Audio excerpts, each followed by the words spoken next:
గుజరాత్ అహ్మదాబాద్ లో విమానం కూలింది. ప్రమాద సమయంలో విమానంలో 242 మంది ప్రయాణికులున్నారు. చెట్టును ఢీకొట్టి జనావాసాలపై ఎయిర్ ఇండియా విమానం కుప్పకూలింది. అహ్మదాబాద్ నుంచి లండన్ వెళ్తుండగా ఈ ప్రమాదం జరిగింది. ఘటనా స్థలంలో సహాయక చర్యలు కొనసాగుతున్నాయి. క్షతగాత్రుల్ని వెంటనే హాస్పిటల్కు తరలించారు.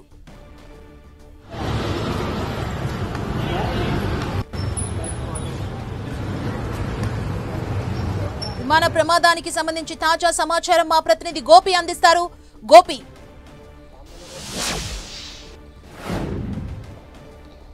ఘోరమైన ప్రమాదం జరిగిందని చెప్పుకోవచ్చు. అహ్మదాబాద్ నుంచి లండన్కు వెళ్తున్న ఎయిర్ ఇండియాకు సంబంధించిన బోయింగ్ ఫ్లైట్ ఒక్కసారిగా కుప్పకూలడం జరిగింది.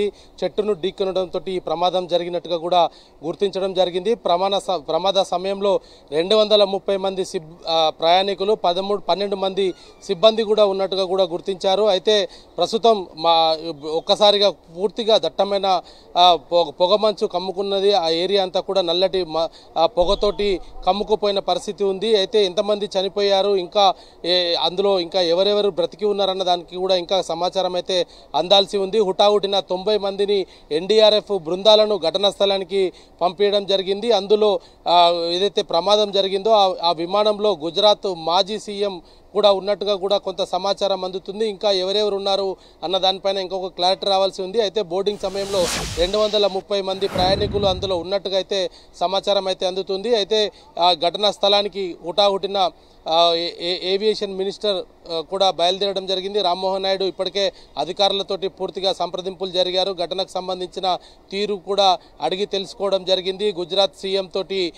ఇటు హోంమంత్రి అమిత్ షా కూడా మాట్లాడడం జరిగింది. అయితే దాదాపు 8 ఫైర్ ఇంజన్లు కూడా ప్రస్తుతం విమాన మంటలను ఆర్పే ప్రయత్నం అయితే చేస్తున్న పరిస్థితి ఉంది. గోపి, ఈ ప్రమాదానికి కారణం ఏంటి? ఏం చెబుతున్నారు? ప్రాథమికంగా ఒక నిర్ధారణకు ఏమన్నా రావడం జరిగిందా విమాన ప్రమాదానికి సంబంధించి? అయితే ఫ్లై అయిన కొద్దిసేపటికే సమీపంలో ఉన్న ఒక చెట్టును ఢీకొన్నట్టుగా అయితే చెప్తున్నారు. అయితే సాంకేతిక లోపం ఏదైనా తలెత్తడంతో చెట్టును ఢీకొట్టిందా లేదా పైలట్ తప్పిదమా అన్న దానిపైన కూడా ఇంకా కొంత క్లారిటీ రావాల్సి ఉంది. ప్రమాద ఘటనకు సంబంధించి కూడా ఇంకా ఏవియేషన్ నుంచి ఎటువంటి అధికారిక ప్రకటన వెలువడలేదు. కేవలం ఎయిర్ ఇండియాకు చెందిన 787 బోయింగ్ విమానం అనేది మాత్రమే గుర్తించడం జరిగింది. ఆ విమానంలో 230 మంది ప్రయాణికులు ఉన్నారు, 12 మంది సిబ్బంది ఉన్నారనేది మాత్రం ఎయిర్పోర్ట్ నుంచి అధికారికంగా సమాచారం అందుతుంది. అయితే దాంట్లో ఇంకా ఎవరైనా ప్రముఖులు ఉన్నారు, ఎందుకంటే ఇంటర్నేషనల్ ఫ్లైట్ కావడము, అహ్మదాబాద్ నుంచి లండన్కి డైరెక్ట్ ఫ్లైట్ అవడంతో దీంట్లో ప్రముఖులు కూడా ఉండే అవకాశం ఉంది. కాబట్టి ప్రయాణికులకు సంబంధించిన వివరాలు ఇంకా తెలియాల్సి ఉంది. ఎవరెవరు అందులో ఉన్నారు, ఎక్కడ లండన్కి ఎంతమంది వెళ్తున్నారు అన్న దానిపైన కూడా ఇంకా క్లారిటీ రావాల్సిన అవసరం ఉంది. ప్రస్తుతం ప్రమాదానికి సంబంధించిన ప్రాథమిక సమాచారం మాత్రమే మన వద్ద ఉంది. 242 మంది కూడా ఆ ఫ్లైట్లో ఉన్నారు, ఇటు సిబ్బందితో కలిపి. అయితే ఆ 242 మందిలో ఎవరైనా గాయాలతోటి బయటపడ్డారా లేదంటే పూర్తిగా మంటలకు ఆహుతి అయ్యారా అన్న దానిపైన కూడా ఇంకా క్లారిటీ రావాల్సి ఉంది. ప్రస్తుతం మంటలార్పే దిశగా 8 ఫైర్ ఇంజన్లు అక్కడ పనిచేస్తున్నాయి. ఎన్డీఆర్ఎఫ్ బృందాలు 90 మంది వరకు కూడా ఎన్డీఆర్ఎఫ్ బృందాలు హుటాహుటిన ఎయిర్పోర్ట్ సమీపంలో ఉన్న ఈ యొక్క ఫ్లైట్ యాక్సిడెంట్ అయిన ప్లేస్కి అయితే వెళ్తున్న పరిస్థితి అయితే కనపడుతుంది. మరి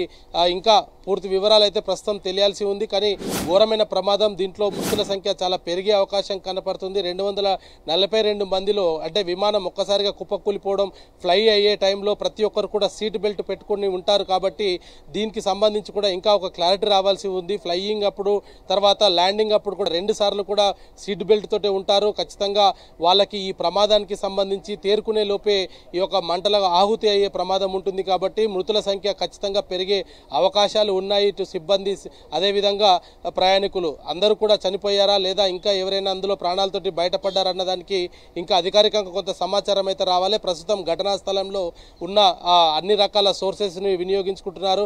ఎవరైనా గాయాలతోటి బయటపడితే వాళ్ళను హుటాహుటిన ఆసుపత్రికి తరలించడానికి భారీగా అంబులెన్స్లను కూడా సిద్ధం చేశారు, స్ట్రెచ్చర్స్ను సిద్ధం చేశారు. అన్ని రకాలుగా సిద్ధమైనప్పటికీ కూడా దగ్గరికి వెళ్ళలేని పరిస్థితి. మంటలు పూర్తిగా దట్టమైన పొగతోటి అల్లుముకున్న నేపథ్యంలో ప్రస్తుతం ఫైర్ ఫైర్ ఇంజిన్స్ మాత్రం ఆ మంటల్ని ఆర్పుతున్నారు. అందులో ఎవరైనా క్యాజువాలిటీస్ ఉంటే మాత్రం ఖచ్చితంగా వాళ్ళందరికీ సంబంధించిన సమాచారం మరి కాసేపట్లో తెలిసే అవకాశాలు ఉన్నాయి. కాబట్టి ప్రస్తుతం మనకున్న ప్రాథమిక సమాచారం మేరకు ఫ్లై అయ్యే సమయంలో 242 మంది ఆ విమానంలో ఉన్నారు. అదేవిధంగా ఘటనకు సంబంధించిన ఇంకా పూర్తి వివరాలు అయితే తెలియాల్సి ఉంది.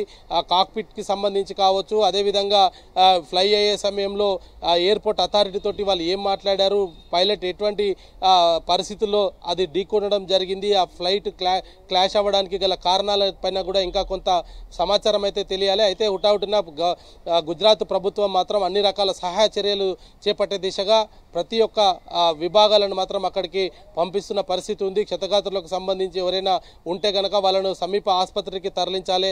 సమీప ఆసుపత్రులకు కూడా ఇప్పటికే ప్రభుత్వం కొన్ని సూచనలు చేయడం జరిగింది.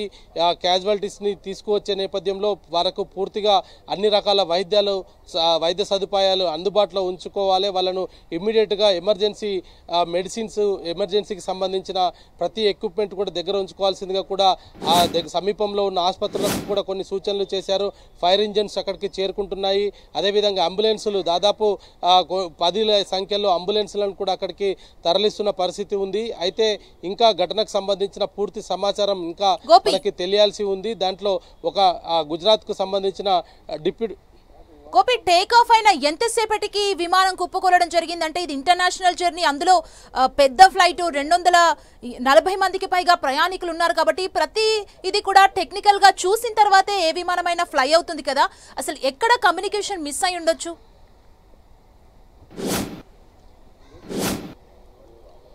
రైట్, దానికి సంబంధించిన ఇంకా సమాచారం అయితే తెలియాల్సి ఉంది. ఏదైనా ఫ్లై అయ్యే టైంలో ఏదైనా పక్షి అడ్డు వచ్చిందా, లేదా ఇంకా ఏదైనా టెక్నికల్ లోపంతో అదొక విమానం క్లాష్ అయిందా అనే దానిపైన కూడా ఇంకా మనకు ఒక సమాచారం అయితే అందాల్సిన అవసరం అయితే ఉంది. ఎందుకంటే ఈ భారీ ప్రమాదం అని చెప్పుకోవచ్చు. విమానంలో 242 మందితో వెళ్తున్న విమానం టేక్ ఆఫ్ అయిన నిమిషాల్లోనే కుప్పకూలిపోవడం, అంటే ఎయిర్పోర్టు మనం స్క్రీన్ పైన జరిగే విజువల్స్ను కూడా చూడొచ్చు.